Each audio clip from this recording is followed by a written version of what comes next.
What's good, everybody? Michael Alder here from carpetexpertblueprint.com, and that right there is a bullet hole, followed by another bullet hole, and then finally another bullet hole. Now, thankfully nobody was hitting this drive-by and they went ahead and replaced all the windows already, but I'm creating this video because a while ago, actually in several videos that I've done, I described that a lot of the work we do are in areas that are rough and the tenants destroy the carpet, and we typically come back once a year to replace the carpet.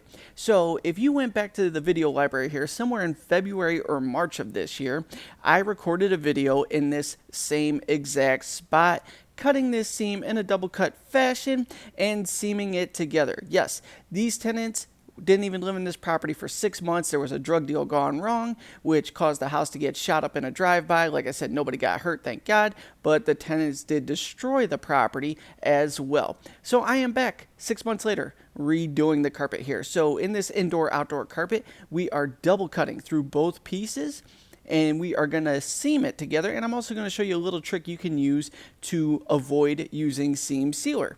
Now, to save a little bit of time, money, in traditional Carpet Expert Blueprint hack and whack fashion.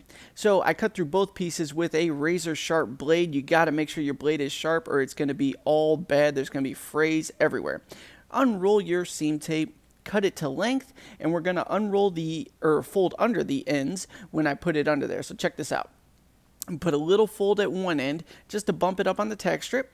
We're going to tuck it under halfway of the existing piece that's down. I'm going to fold under the other side. We're tucking it under halfway. And once it's all lined up, boom, we are going to get ready to burn this seam. So I'm going to go grab the seam iron. And it was like 95 degrees in this house this day. And in Ohio, we're not used to that. It was crazy hot. Going to go ahead and put the iron on the seam there. Let it sit for about 8 to 10 seconds per section. And we slide it an iron's length forward each time.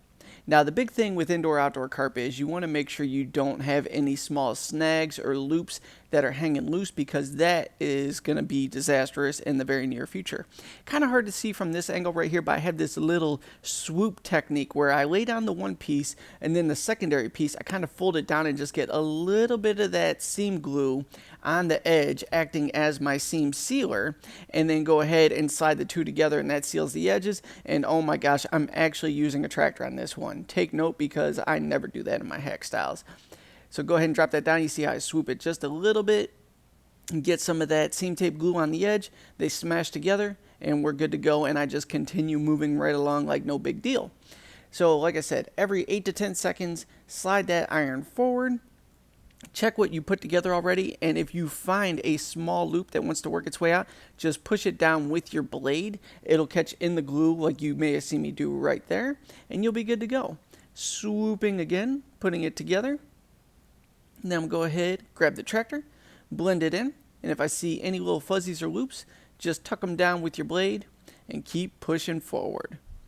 So that's all there is to this. Now, I know a lot of people be like, you got to use sealer, but there are little hack techniques when you get your strategies down that you can use to avoid doing that. Now, should you? Maybe not, but when you have the skill set, go for it. Who cares? See what you could do, what you can get away with, and how you could speed up your installs to go ahead and profit more. Or if you're the DIY type, go ahead and roll with it. Who wants to buy a bunch of stuff you're never going to use again? Because let's be real, if you're a DIY individual and you're trying to do carpet, you never, ever, ever want to take on a carpet job ever again, because it's no fun.